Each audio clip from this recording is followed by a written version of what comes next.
अलग से राज्य या अलग से कुछ व्यवस्था ना किया जाए तो मुझे नहीं लगता है कि बीजेपी को कोई भी आप मतलब वोट करेंगे। मीडिया में दिखाई दिया कि 2-3 हज़ार लोग मरे हैं। मेरे ख्याल से 2-3 हज़ार तो क्या 10,000 के करीबन लोग मरे हैं यहाँ पे गोरखालैंड के लिए। वही सरकार एक तरफ जो है कश्मीर के 2 टुकड़े करके उनके यूनियन टेरिटरी बना देते हैं, केंद्र शासित प्रदेश बना देते हैं 2-2। तो वो सरकार यहाँ तो चुटकियों में कुछ भी कर सकते हैं, लेकिन क्या लगता है आपको कि वहाँ पे वहाँ से ज़्यादा वोट बैंक बना भारत सरकार को, इसलिए वहाँ जल्दी एक्शन लिया गया? क्योंकि वहाँ जाहिर सी बात है कि कश्मीर है तो वहाँ पे मुसलमान है, मुसलमान के खिलाफ बीजेपी ज़्यादा एक्शन लेती है तो ज़्यादा उनको वोट बनता है। और गोरखा में ऐसा मामला नहीं है, अगर गोरखा इसीलिए बीजेपी सरकार लेट कर रही है। दोस्तों नमस्कार, मैं हूँ अफरोज मासूम और आप देख रहे हैं सच्ची बात मीडिया। सच्ची बात मीडिया में इस वक्त हम हैं समुद्री तल से लगभग 6,000 फीट ऊपर, और इस वक्त हमारे साथ एक मैनेजर साहब है जो एक प्राइवेट होटल में काम करते हैं। तो काफ़ी फेमस होटल है दार्जिलिंग का। तो इस वक्त हमारे साथ हैं, बातचीत हुई इनसे तो लगा कि भाई साहब से बात कर सकते हैं। प्रवेश राय जी हैं। सबसे पहले तो आपका बहुत बहुत स्वागत है हमारे चैनल में। धन्यवाद आप सभी को, आपको भी, दर्शकों को भी नमस्कार, और आपको बहुत बहुत धन्यवाद आने के लिए यहाँ पे और हमारे साथ कुछ समय कुछ दिन बिताने के लिए।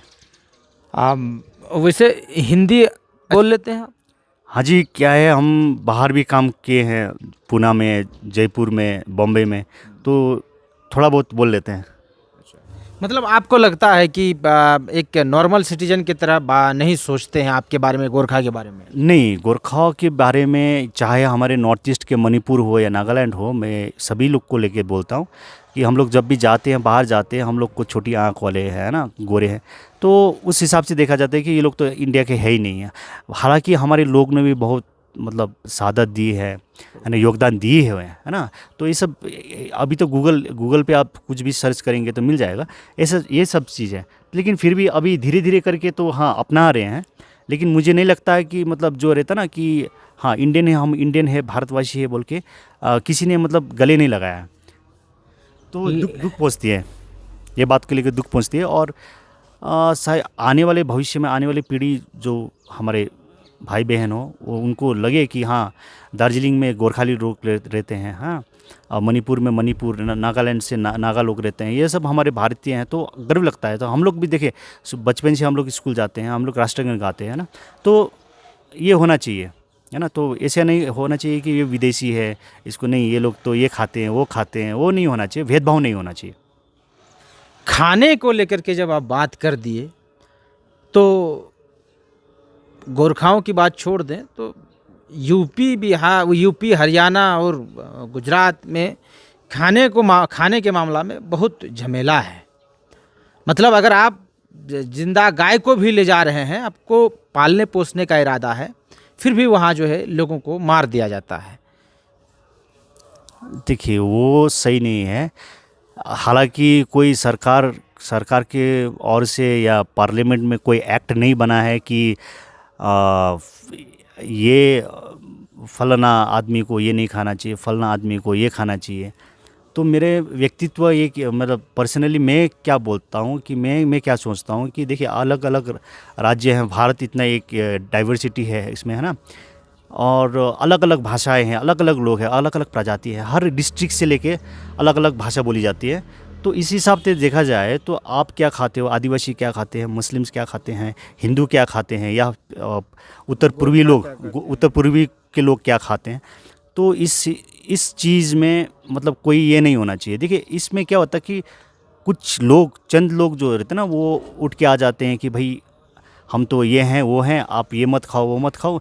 तो सबको आज़ादी मिलना चाहिए, मतलब जो कोई भी कुछ भी खाएं तो इसमें आपत्ति नहीं होना चाहिए। और मुझे लगता है हमारे यहाँ पे तो कुछ वैसा हो नहीं रहा है, लेकिन होना भी नहीं चाहिए। इससे क्या होता है, देश जो है ना टूटता है। बड़े दुख की बात है भाई प्रवेश को लगता है कि हमें यानी कि गोरखाओं को जो है भारत में एक वैसा सम्मान नहीं मिल रहा है जैसा एक नॉर्मल सिटीजन को मिलनी चाहिए। जब ये जाते हैं उधर भारत के किसी भी अलग स्टेट में तो वहाँ कहा जाता है कि छोटी आंख वाले हैं या दूसरी जगह पे। ये बड़ी दुख की बात है। इधर के लोग लंबे समय से मांग कर रहे हैं कि हमें पश्चिम बंगाल में नहीं रहना है, हमारे लिए एक स्टेट अलग से दिया जाए, गोरखालैंड, उस पर क्या राय है? आप क्या सोचते हैं उस पर? देखिए, ये तो अभी पॉलिटिकल बात हो गई, लेकिन जो भी है हमारे यहाँ पे जो लोग हैं, जो आम जनता है, वो यही चाहते हैं कि अलग से राज्य हो, गोरखाओं के हित में कुछ बने, गोरखाओं के हित के लिए कुछ हो, अच्छे से व्यवस्था हो। जैसे कि आप देख सकते हैं यहाँ पे टूरिस्ट लोग इतने आते हैं, यहाँ पे कितना क्राउडेड रहता है, कितना भीड़ भाड़ रहता है, कोई सुविधा नहीं है। आप देखेंगे हर चीज़ हर जगह मैला वगैरह फेंका हुआ है ना। तो सही तरीके से नहीं किया हुआ है। हालांकि आप जाएंगे, सिक्किम जाएंगे तो वहाँ पे देखेंगे कि कितना अच्छा है, छोटी सी जगह है लेकिन कितना अच्छे से मेंटेन किए हुए हैं, है ना। तो ये सब चीज़ें आती हैं कि बजट के ऊपर आते हैं। तो हम ये कहना चाहते हैं कि दार्जिलिंग में इतना बजट होते नहीं है कि हम लोग खुद देखभाल कर सकें। तो एडमिनिस्ट्रेशन को भी ये बात तो पहले से ही, हालांकि बहुत साल का ये डिमांड है, मतलब 100 साल के ऊपर डिमांड है कि अलग से राज्य हो। तो उस हिसाब से देखा जाए, हमारे लोगों को आइडेंटिटी भी चाहिए। जो क्राइसिस हो रहा है भारतवर्ष में कि गोरखाओं को अलग से बोला जाता है कि वो लोग नेपाल से हैं, तो इस मुद्दे को लेके अलग अलग राज्य होना मुझे लगता है कि ये स्वाभाविक है और जायज़ भी है। अच्छा, जब जायज़ ठहरा रहे हैं तो एक चीज़ है कि जब कांग्रेस की सरकार 2014 से पहले थी, तो तभी नरेंद्र मोदी जी वादा किए थे कि अगर हमारी सरकार बनती है तो गोरखालैंड की मांग को जल्द पूरा किया जाएगा। लेकिन लगभग 9 साल हो रहा है मोदी सरकार बने, अब तक नहीं बने। यहाँ की जनता क्या सोचती है इस सरकार के बारे में? देखिए, यहाँ की जनता जो है, मेरे ख्याल से, मैं अब किसी और के राय के बारे में मुझे मालूम नहीं है, मेरा राय पर्सनल व्यू है कि लोग चाहते हैं कि मतलब अलग से राज्य हो और इसके लिए बहुत आवाज़ उठाएं पहले से ही। मतलब हमारे यहाँ पे सुभाष घिसिंग जी थे, है ना, जो जेएनएलएफ एक पार्टी है, उनका मतलब तो उन्होंने जब 1986 में या 1984 से ही स्टार्ट किए थे कि हमको अलग से राज्य चाहिए। तभी बहुत खून खराबा हुआ, मारकाट हुआ, है ना। तो उसके होते होते मतलब किसी के कान पे नहीं पड़ा। फिर अभी जब बीजेपी सरकार जब आए हैं, मतलब जब बीजेपी सरकार जब बनने लगे हैं, तब हम लोग कम से कम अभी तक हम लोग ने 5 जो है मेंबर ऑफ़ पार्लियामेंट भेजे हैं, चुने हैं, मतलब यहाँ से जीत के गए हैं। तो लेकिन उसका कुछ फ़ायदा नहीं हो रहा है। हालांकि जो अभी का जो है मेंबर ऑफ़ पार्लियामेंट जो सांसद जी है राजू बिष्ट जी, वो कुछ आवाज़ें उठा रहे हैं, कुछ कर रहे हैं, उनके तरफ से प्रयास हो रहे हैं, लेकिन अभी तक हुआ नहीं है। देखते हैं, अभी इस 2024 का चुनाव आ रहे हैं, तो उसमें देखेंगे कि क्या होता है। आपको नहीं लगता कि फिर वही जब 2014 और 2019 का चुनाव भी आया, वादे हुए और गुजर गए, फिर 2024 में भी वही होगा? देखिए, वो आप बोल सकते हैं राजनीतिक ये बोलते हैं ना, उसको प्रोपेगेंडा बोलते हैं, या पॉलिटिकल एंगल से देखा जाए तो देखो, वो हम लोग के पास एक ही सीट है, जो मेंबर पार्लियामेंट के सांसद जी, एक ही सीट है। तो मुझे लगता है कि अगर बंगाल में भाजपा सरकार अगर जीत जाते हैं तो आशा की किरण नज़र आती है। स्टेट को अलग करना रखना, ये तो सेंट्रल का काम होता है, सेंट्रल गवर्नमेंट का काम होता है। हाँ जी, वो तो सेंट्रल गवर्नमेंट का ही काम रहता है, लेकिन दार्जिलिंग के लोगों ने जो एमपी दिया बीजेपी को, वो तो इसी आशा में दिया, पूरे बंगाल से तो उनको मतलब नहीं था।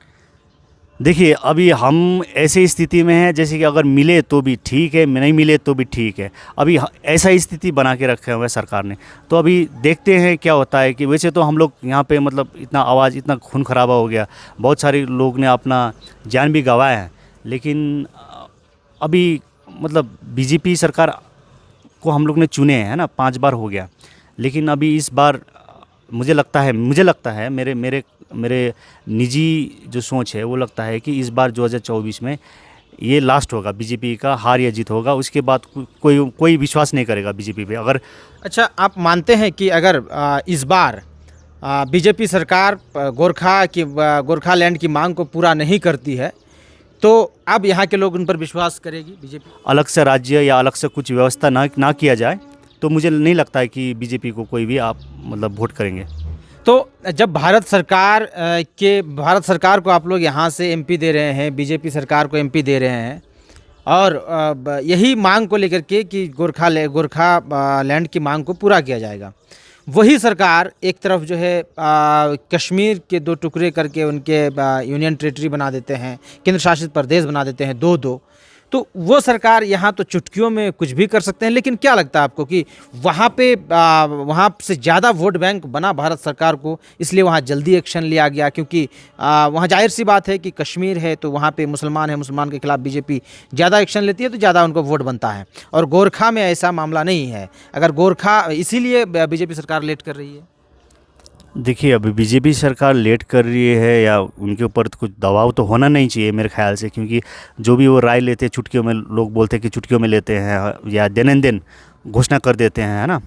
तो हम लोग भी यही चाहते थे कि मतलब कुछ हो जाएगा, कुछ हो जाएगा, कुछ कर देंगे बोल के। अभी बहुत पानी ऊपर से निकल के चुका है ना, सर के ऊपर से निकल चुका है।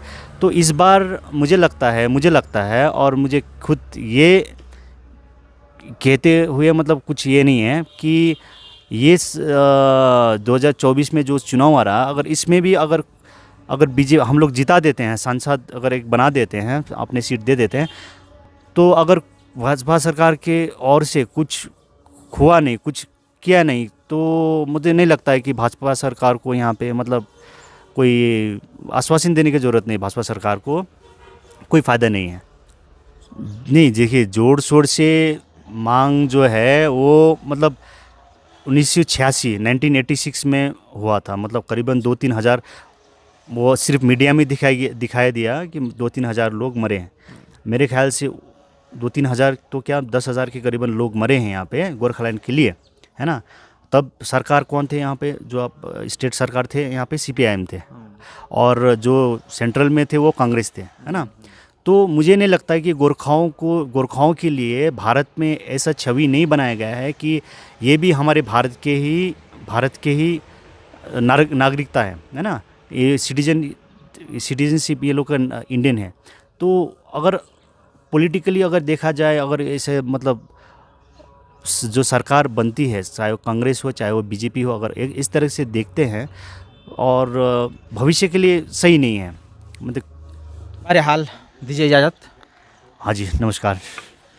आप देख रहे थे सच्ची बात मीडिया। हमारे साथ थे एक मैनेजर हैं, और जो गोरखाओं का मांग है, कई सालों से लगातार ये लोग मांग कर रहे हैं। पिछले इनकी माने तो लगभग 100 साल से जो है गोरखालैंड की मांग कर रहे हैं, लेकिन हो नहीं रहा है। सरकार जो है ध्यान दे नहीं रही है। बहरहाल आप हमारे साथ जुड़े रहिए, हमारे यूट्यूब चैनल को सब्सक्राइब करिए, फेसबुक पेज को फॉलो करिए, ताकि असली बातें हम आप तक पहुँचाते रहें। धन्यवाद।